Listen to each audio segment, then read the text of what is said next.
Welcome to all. आप सभी का स्वागत है अगेन इस लेक्चर में जहां पे I will be talking about a very important international affair news which is related to the Shanghai corporation organization shortly called as SCO. आपको पता है भारत का अमृतकाल एक काफी अच्छे नोट से स्टार्ट हुआ है। भारत के अमृतकाल में we have got the G20 presidency.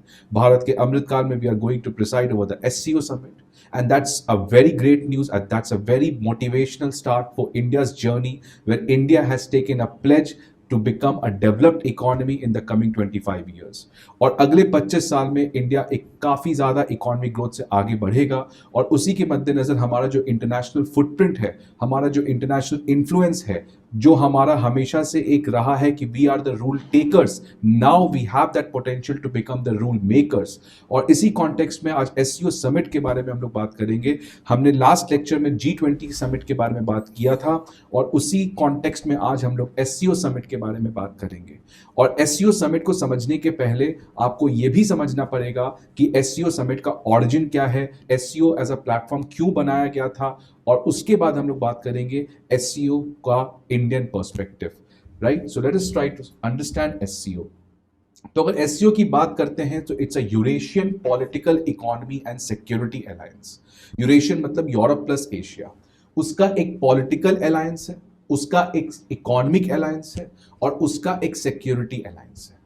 Political मतलब पॉलिटिकल आपका एक एजेंडा के ऊपर बात करता है। For example, let me take the example कि अगर मान लो यूनाइटेड नेशन में रिफॉर्म की बात हो जाए, so that's a political issue, तो उस बेसिस पे ये ऑर्गेनाइजेशन आपका कोऑपरेट करता है।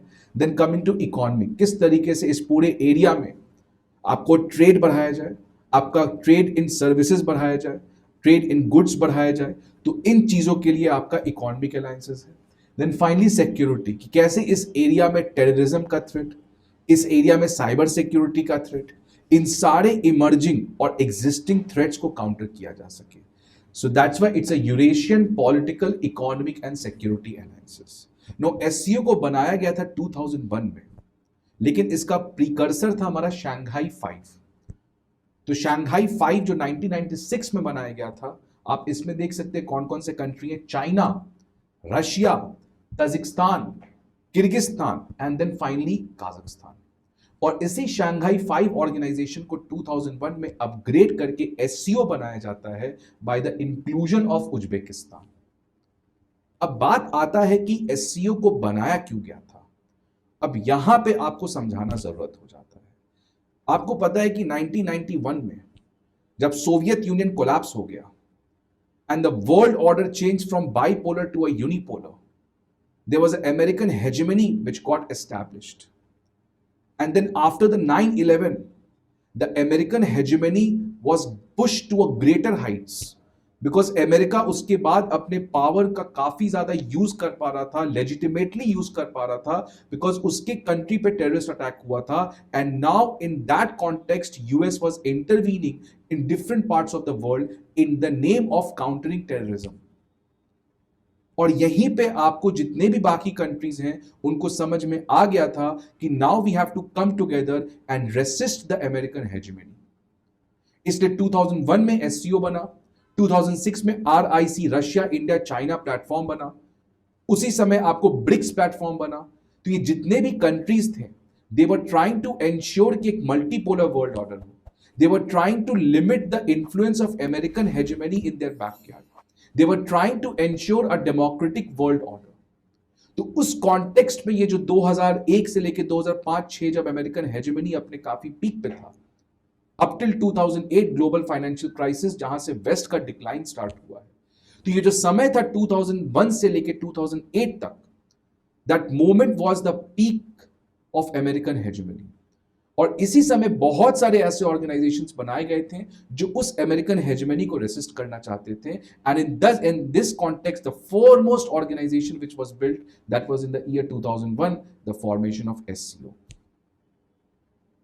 Right, so it was promoted primarily by China and Russia. SCO को बनाने के पीछे जो अहम भूमिका अपनाया गया था वो आपको चाइना और रशिया के द्वारा किया गया था। Right, to promote the inner Asia stability and limit the American reach in Central Asia. right? To promote inner Asia stability and limit the American region, Central Asia. ठीक है, तो बेसिकली इसको उसी कॉन्टेक्स्ट में बनाया गया था कि अमेरिका का इंफ्लुएंस इस पूरे एरिया में, इस पूरे बैकयार्ड, जो रशिया का बैकयार्ड है, आपको पता है कि जो सेंट्रल एशिया है ये एक बहुत इंपॉर्टेंट रीजन है। ये कहा जाता है कि दुनिया पीरियोडिक टेबल में जितने भी एलिमेंट्स हैं वो सारे आपके सेंट्रल एशिया में मिल जाते हैं। तो central Asia has huge resource and also उसका जो जियो स्ट्रैटेजिक लोकेशन है that is also very significant. और सेंट्रल एशिया को रशिया अपना क्या मानता है? बैकयार्ड। सेंट्रल एशिया को चाइना क्या मानता है? अपना नियर वेस्ट। तो सेंट्रल एशिया में अमेरिकन इंफ्लुएंस को कम करना, अमेरिकन हेजेमनी को रेसिस्ट करना, इसीलिए एससीओ को बनाया गया था। ठीक है, देन फाइनली 2004 में एससीओ का सेक्रेटेरिएट भी बनाया गया चाइना में। ठीक है, तो इसको समझने में आपको बस एक चीज समझना है। अगर आप इतना चीज नहीं भी याद रखते हो, it does not matter, there is no one who is going to ask you all these things. Year कब बना, आपको बस याद रखना है कि जो 2001 से लेकर 2008 का समय था, इस समय ऐसे बहुत सारे मल्टीलैटरल प्लेटफॉर्म्स बनाए गए थे। For example SCO, for example BRICS, for example RIC, और इनका यही पर्पस था कि अमेरिकन हेजेमनी के इन्फ्लुएंस को कम करना, डेमोक्रेटिक वर्ल्ड ऑर्डर इंश्योर करना।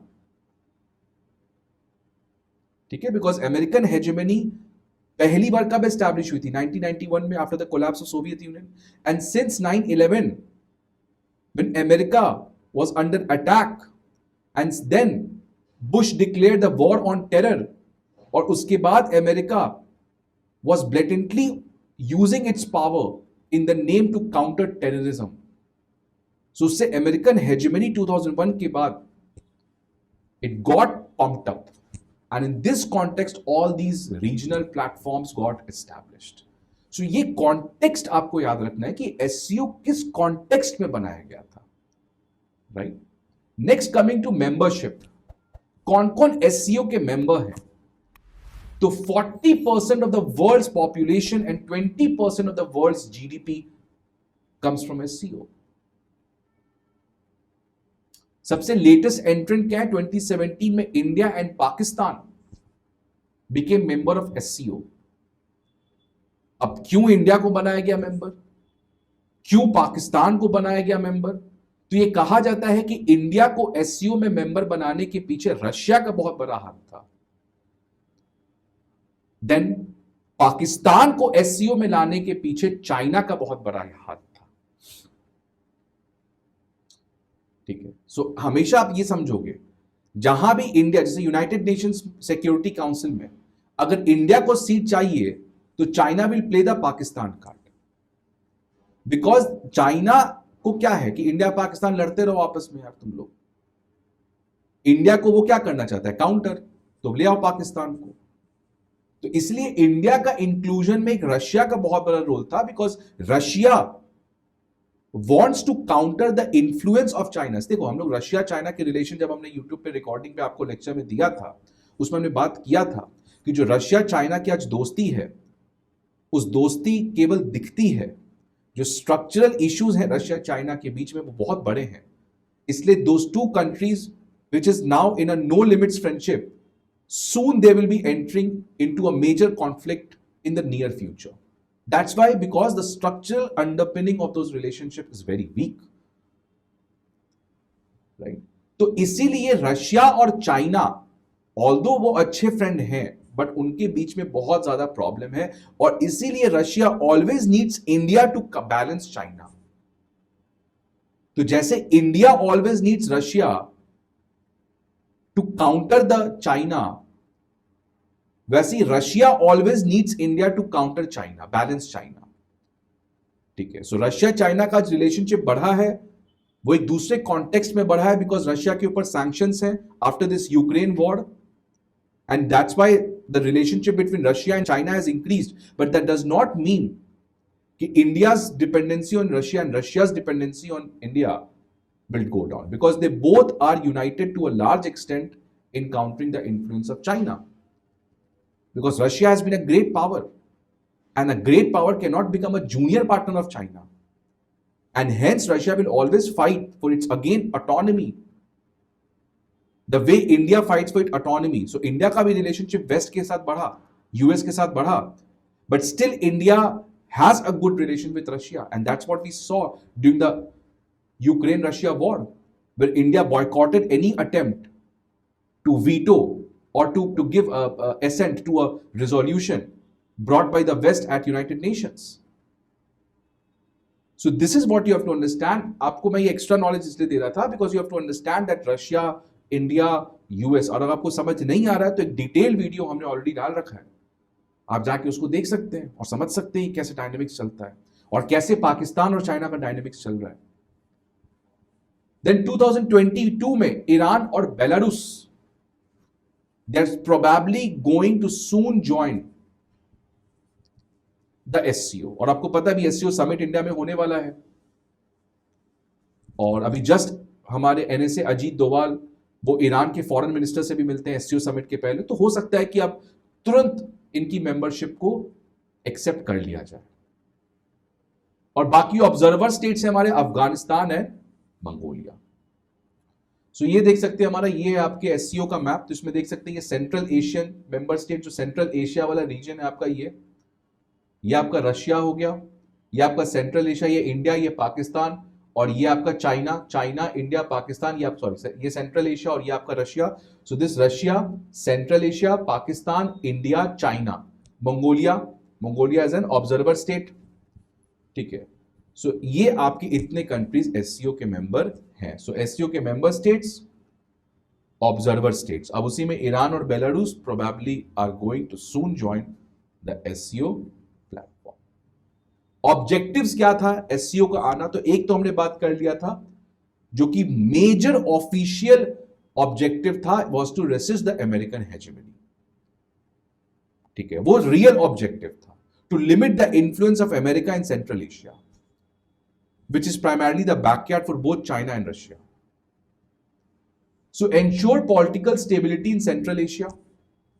Central Asia एक बहुत इंपॉर्टेंट रीजन है, और सेंट्रल एशिया में आपको पता है इंटरनल प्रॉब्लम्स बहुत ज्यादा है, रिलीजियस रेडिकलाइजेशन भी है, और अगर सेंट्रल एशिया में कुछ प्रॉब्लम आता है तो रशिया में भी प्रॉब्लम आएगा, चाइना में भी प्रॉब्लम आएगा, इंडिया में तो आएगा ही.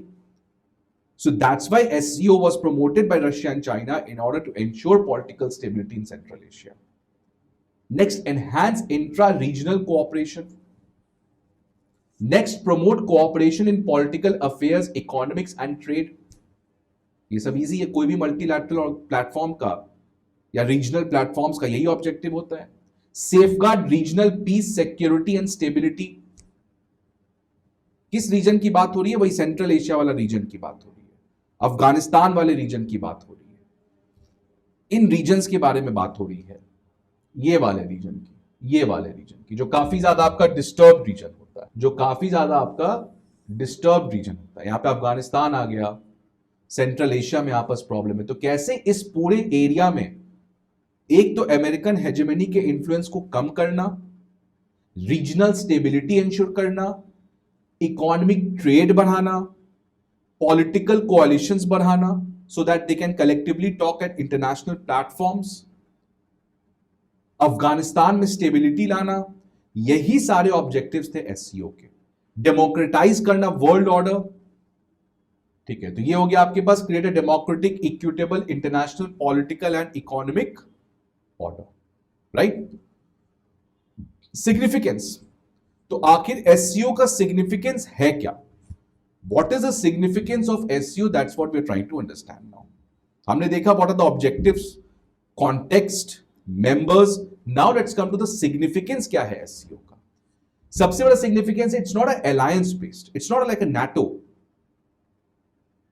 अलायंस में क्या होता है? मतलब यू वर्क एज कलेक्टिवली, जैसे नाटो हो गया, it's an alliance, US Australia alliance. But this is not a alliance, it's a issue based partnership वाला platform. It's a issue based dialogue on principles of UN charter. मतलब countries are here to negotiate on some specific issues.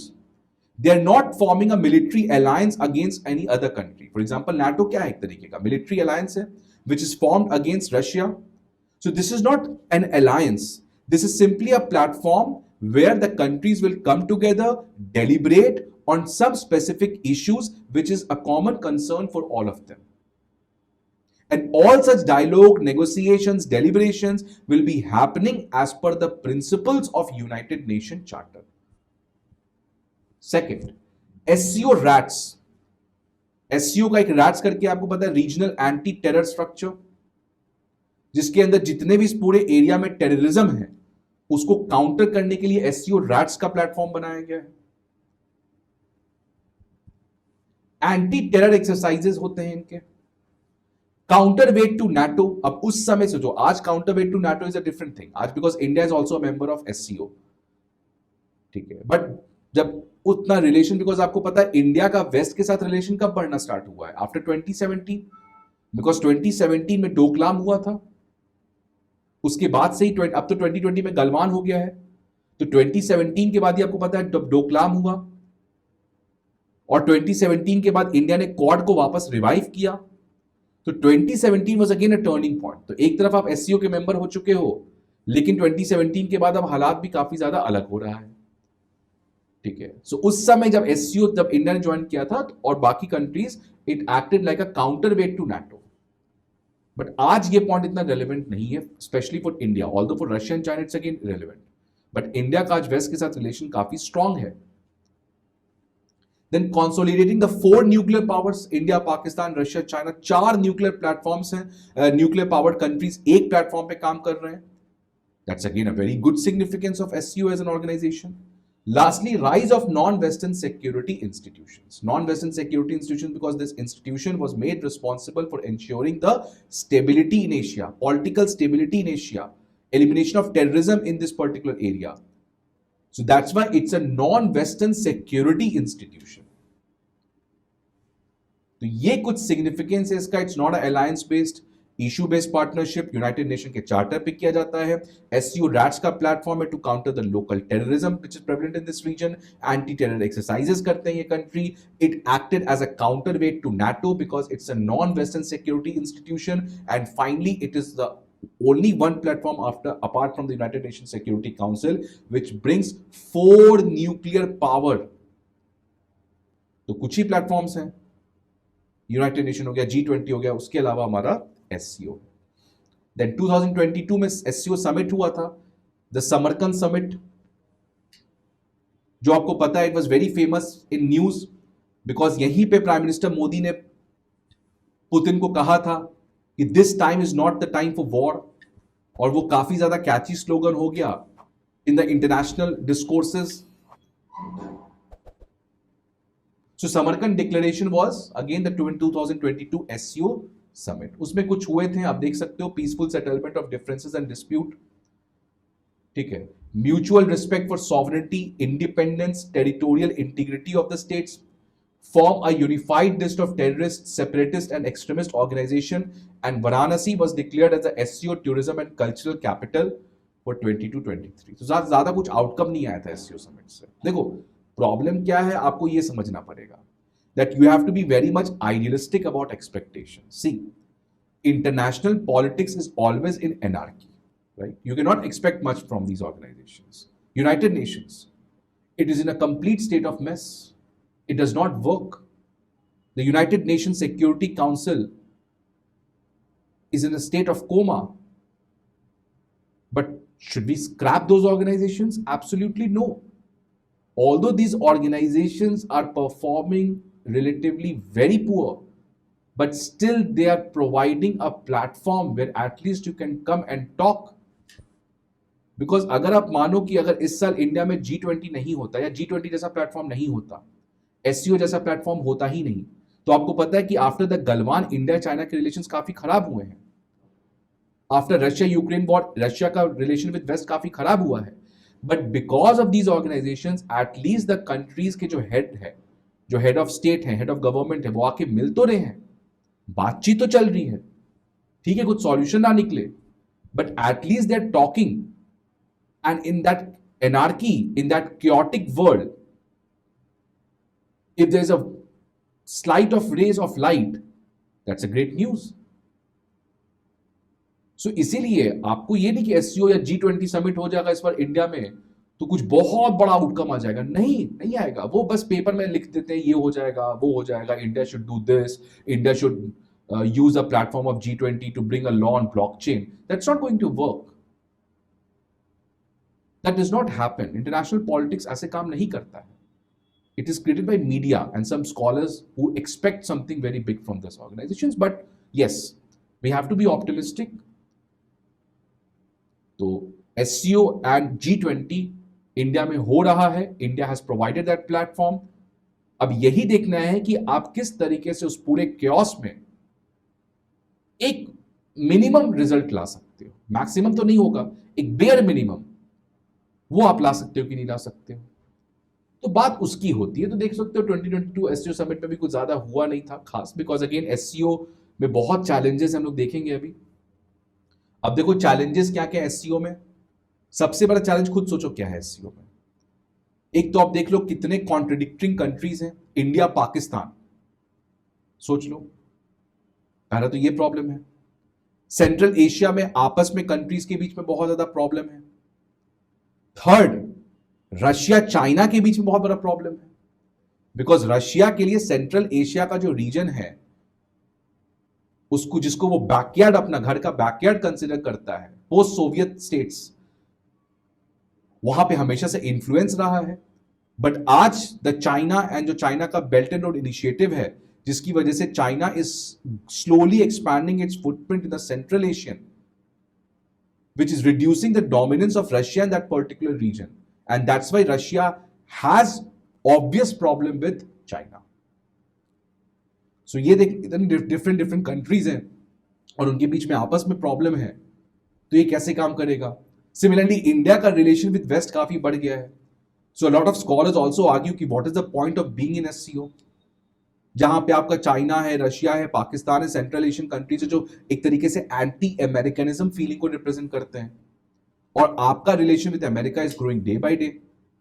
So why India should be a part of SCO, that is the question which someone should ask at the first place. But yes, ठीक है, India के लिए SCO में होने से कुछ बहुत बड़ा फायदा तो हो नहीं रहा है, आउटकम्स तो कुछ हो नहीं रहे. इंडिया का चाइना का तो कोई डिस्प्यूट रिजॉल्व नहीं हो पाया. ऐसा तो नहीं कि एससीओ ने रिजॉल्व कर दिया इंडिया चाइना का डिस्प्यूट, ऐसा तो नहीं एससीओ ने इंडिया पाकिस्तान का रिजॉल्व कर दिया, ऐसा तो नहीं एससीओ में जो सबसे बड़ा ऑब्जेक्टिव था अफगानिस्तान में स्टेबिलिटी लाना, उसको भी वो नहीं ले आ पाया. ठीक है, तो ये सारे चैलेंजेस हैं. एक तो पहले 2020 समिट में बीआरआई को एंडोर्स किया गया. आपको पता है कि BRI affects the sovereignty of India and India has not joined the BRI project. No real action to counter terrorism by Pakistan. Pakistan को रोकने के लिए कुछ एक्शन नहीं लिया जाता है. आप कहते हो कि टेररिज्म को इस एरिया से खत्म करना है, but you don't have to only shout, you have to act. Third, Moscow's role of net security provider. जैसे इंडिया का आपको पता है कि India performs the role of net security provider in the IOR, Indian Ocean region. Similarly Moscow plays the same role where in the central Asian states. लेकिन आज वही net security provider को चैलेंज कौन कर रहा है? चाइना. ठीक है, serious conflict between India and China, Pakistan, Delhi and Islamabad, as well as Kyrgyzstan and Tajikistan. Not able to resolve Afghan stability. बहुत बड़ा ऑब्जेक्टिव था आपका, आप कर तो पाए नहीं. Protects and legitimises authoritarian regimes. आप देख लो, Pakistan failed state, collapse of democracy. Russia China में तो है ही नहीं, सेंट्रल एशियन रिपब्लिक्स में है ही नहीं. ईरान को आप लाने जा रहे हो, अगेन एन अथॉरिटेरियन थियोक्रेसी. सो बात यह है कि आप कह रहे हो डेमोक्रेटिक वर्ल्ड ऑर्डर लाना, बट आप भैया खुद तो डेमोक्रेटिक हो पहले. खुद तो आप अथॉरिटेरिज्म को फैलाते हो, खुद आप वायलेट करते हो rule based world order, and then you are expecting, right. So these are some of the challenges जो कि एससीओ के साथ जुड़े हुए हैं. अब इंडिया के लिए क्या सिग्निफिकेंस है, that is the most important point you have to understand, कि इंडिया के लिए एससीओ क्यों सिग्निफिकेंट है. सबसे बड़ा, आपको पता है कि इंडिया का जो फॉरेन पॉलिसी था which was shaped by Nehru, जिसको हम लोग नॉन अलाइनमेंट मूवमेंट कहते थे. नॉन अलाइनमेंट मूवमेंट जो फॉरेन पॉलिसी था, that was brought in the context of cold war, where the world was divided into two blocks, one led by USSR and the second Western bloc led by the United States. और उस context में नेहरू ने लाया था non alignment policy, that means we will not align with any of the two blocks. इसी चीज को इस गवर्नमेंट ने चेंज किया है, और इस गवर्नमेंट ने नहीं, बेसिकली 1991 के बाद से ये चेंज हुआ है, बट इस गवर्नमेंट ने इसको काफी ज्यादा थियोरेटिकल फिलोसॉफिकल वे में चेंज किया है, that from non alignment 1.0 we have shifted to non alignment 2.0। तो जो नॉन अलाइनमेंट 1.0 था वो नेहरूवियन फॉरेन पॉलिसी था, staying away from both the blocks. But if you go to the non-alignment 2.0, it is not that we'll stay away from the two blocks, rather we will engage equally with the two blocks. समझो, पहला negative है, we will stay away from the two blocks. Second is a positive, that we will interact with both the blocks but in an equal manner. Hence, the best way to express Indian foreign policy at present time is that India is following a multi-alignment foreign policy strategy. Non alignment के आप किसी के साथ align नहीं कर रहे हो, आप दोनों ब्लॉक के साथ इक्वल डिस्टेंस मेंटेन कर रहे हो। बट मल्टी अलाइनमेंट का मतलब कि आप दूर नहीं खड़े हो, आप जाके इंटरैक्ट कर रहे हो कंट्री के साथ, आप नेगोशिएट कर रहे हो डिफरेंट कंट्रीज के साथ। तो India is friend of Russia, but India is also good friend of US. So this is multi-alignment strategy, that you're trying to pursue a strategy where you consider every friend as equal, you're ready to negotiate, you're ready to talk with any of the friend. Unlike the non-alignment 1.0, which meant equal distance from both the blocks. दोनों blocks से हमें दूर रहना है. But this is about interacting with both the blocks in an equal manner. So the former was a negative and this is the positive. So multi-alignment, from non-alignment to multi-alignment. Strategic autonomy. आपको पता है India का because of China the relationship has increase with the west, right. But अगर हम waste के ऊपर ही केवल depend करेंगे तो उस केस में इंडिया अपना स्ट्रैटेजिक ऑटोनॉमी खो देगा। And hence India always needs to balance that thing with the help of Russia. That boss आप ही नहीं हो, रशिया भी हमारा फ्रेंड, तो कल को आप मदद नहीं करोगे हमें चाइना को चैलेंज करने में, we have Russia also. So that's why it is very important for India to be the platform. इसलिए बहुत सारे स्कॉलर्स स्पेशली सी राजा मोहन कहते हैं कि SCO as an organization is very much irrelevant for India. You cannot expect much results from SCO for India. But at least even if it provides 0.1% of benefit for India, it is worth being in such organization. Then platform for India China talks, बात तो करते नहीं directly, तो कम से कम इन platforms के through बात कर लेते हैं। इंडिया के लिए बहुत इंपॉर्टेंट है चाइना का अगेन इन्फ्लुएंस जो सेंट्रल एशिया और इस एरिया में बढ़ रहा है, किस तरीके से ऐसे प्लेटफॉर्म को यूज करके चाइना का इन्फ्लुएंस, क्योंकि अकेले तो कर नहीं पाओगे बिकॉज चाइना इज अ बेहेमोथ, बहुत पैसा है, तो अकेले तो आप कर नहीं सकते। कैसे इस प्लेटफॉर्म के through you are trying to ensure your interest is served and influence of China goes down. Engage collectively with the Central Asian states. आपको पता है इंडिया और सेंट्रल एशिया का बहुत बड़ा रिलेशन जो है, it always suffers from the tyranny of distance, बहुत दूर है, कनेक्टिविटी नहीं है। और इंडिया का सेंट्रल एशिया के साथ हमारा कुछ अच्छा बातचीत भी नहीं, although in the recent times अब तो हमारा समिट लेवल पे अपग्रेड हो गया इंडिया सेंट्रल एशिया का relations, but historically the relationship has not been that much good. But such kind of platforms provide us to engage collectively with the Central Asian states. Next, it recognizes India's role beyond the South Asia and thus surpasses the physical and the psychological barrier created by the Pakistan. तो India जो हमेशा केवल south Asia में involve रहता है, because एक तरफ आपका पाकिस्तान है जिसकी वजह से we are not able to connect with the SCO, then you have Afghanistan now led by Taliban. So such kind of platforms basically ensure कि इंडिया का प्रेजेंस बाकी कंट्रीज में भी हो. ठीक है. Participation in Afghanistan stability process, this is very important. C Rajamohan कहते हैं अपने इंडियन एक्सप्रेस के एडिटोरियल में कि Afghanistan has become the major point और the major driving force as to why SCO countries should come together, cooperate and move on. तो अफगानिस्तान में जो अभी तालिबान की सरकार आ गई है उसके लिए SCO कंट्रीज का एक साथ आना और अफगान स्टेबिलिटी को एक ठीक करना, that has become a very important priority. So this is all about SCO. आप देखोगे तो SCO कुछ ज्यादा इंपॉर्टेंट टॉपिक है नहीं, इतने से आपका एग्जाम के लिए कंटेंट काफी है. So you have to understand the context of SCO, You have to understand the origin of SEO, the evolution of SEO, objectives of SEO, significance of SEO, and what is the significance of India for SEO. बाकी कुछ factual information आप डाल दोगे कि हाँ इस समय summit होगा, यहाँ पे समिट होगा एंड ऑल दोस थिंग्स, वो फैक्ट्स हैं. And finally the SEO summit को जो आउटकम आएगा यू कैन अपडेट इट कि क्या आउटकम आया समिट का. I will make a video then also. ठीक है. सो अगर मैं माई टेक पूछोगे आप कि what is the take of mind, ठीक है, क्या मेरा टेक हो सकता है आपका इस पूरे पर्टिकुलर इशू पे, तो सबसे बड़ा आपको अगर देखोगे एसईओ ठीक है, it's not a very organization which would bring resolve a lot of issues of India का issues को resolve नहीं कर सकता है SEO. For example, इंडिया का रिलेशन विद पाकिस्तान, इंडिया का रिलेशन विद चाइना, उसमें जो प्रॉब्लम्स हैं उसको SEO ठीक नहीं कर सकता है. that's perfectly fine. But still because China एक इतना बड़ा थ्रेट है हमारे पास, a dragon which is dancing right next to our door, we have to hedge.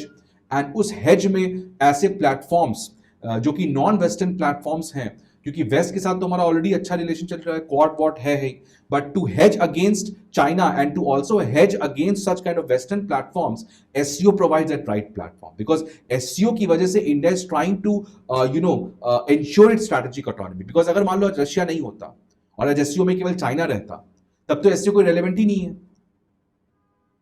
तो इंडिया, अगर मान लो रशिया जैसी कोई कंट्री नहीं होती आज, तो इंडिया को अगर चाइना को रोकना होता तो India needed the support of west. उस केस में we would have completely became dependent on west, और उससे फिर हमारा अपना सारा स्ट्रैटेजिक इकोनॉमी खत्म हो जाता. लेकिन just because of countries like Russia and they are providing a platform like SCO, India is able to ensure its strategic autonomy, that I can counter China, but I don't need to depend only on West. I have other options, I have other friends, I have other platforms to do that. So on the one hand, I have Quad, but also I have SCO. So Quad will focus on Indo-Pacific to hedge India's interest against the growing threat of China. SCO platform will ensure to hedge India's interest in the Central Asia against the growing dominance of China. So these all are hedging instruments which India is trying to ensure. और इन सबसे फायदा क्या हो रहा है कि India is able to preserve its strategic autonomy. तो वही कह रहे हैं कि it is essential for India's multi-alignment foreign policy. As long as threat of China remains, such platform will always remain relevant in India's mind. ठीक है, तो इसीलिए ये जो प्लेटफॉर्म है, although it is not worth मतलब कोई बहुत बड़ा सिग्निफिकेंट प्लेटफॉर्म नहीं है, बट स्टिल इंडिया के कुछ स्ट्रक्चरल प्रॉब्लम्स हैं और इंडिया का जो फॉरेन पॉलिसी है उसको एससीओ प्लेटफॉर्म सर्व करता है. ठीक है, सो क्वेश्चंस क्या एक्सपेक्ट कर सकते हो? SCO has emerged as a key platform for ensuring India strategic autonomy. Comment. ठीक है, तो यहां पे आपको वही लिखोगे कि एससीओ का भी मेंबर है, ब्रिक्स का भी मेंबर है, और एक तरफ क्वाड का भी मेंबर है. तो बेसिकली देखो, पूरा समझो, इंडिया का जो पूरा फॉरेन पॉलिसी है आज, वो इसी चीज में रिवॉल्व कर रहा है, how to manage the dragon, the China, कैसे उसको मैनेज करें. उसके लिए हमने पढ़ा था पहले भी कि India is going for internal balancing, external balancing. External balancing में we are going with Quad, then we are going with SCO, right. तो इसलिए एससीओ एज अ प्लेटफॉर्म बहुत इंपॉर्टेंट है, एक तो चाइना को रोकने के लिए, और सेकेंड सबसे इंपॉर्टेंट क्या है, एससीओ इंडिया का स्ट्रैटेजिक ऑटोनॉमी इंश्योर करता है. सो ये दोनों पर्सपेक्टिव से एसईओ इंडिया के लिए इंपॉर्टेंट हो जाते हैं. सो आई होप कि आपको ये लेक्चर सेशन इंटरैक्टिव, इंफॉर्मेटिव लगा हो. ये क्वेश्चन है, आप इसको लिख के मेरे जीमेल आईडी पे भेज सकते हो अपने नाम के साथ, so that I whenever I get time I may check it also. kumsujay@gmail.com. ठीक है, और साथ ही साथ इंटरनेशनल रिलेशंस के बाद हमारा एसए का कोर्स भी स्टार्ट होने वाला है, which is going to happen in both offline as well as online mode. So that is a session which I personally like and recommend to everyone to join, because वो एक ऐसे का session होगा जिसमें students will be interacting among other students. So उसके through हम लोग ऐसे को कवर करेंगे. So it's going to be completely innovative method as to how to break that hesitancy, to break that shyness and get out in the crowd and speak your mind out. So you write this question, please feel free to mail me. I hope that you like this session. Thank you. See you again. Don't forget to like, share, and subscribe to our channel and press the bell icon to never miss an update.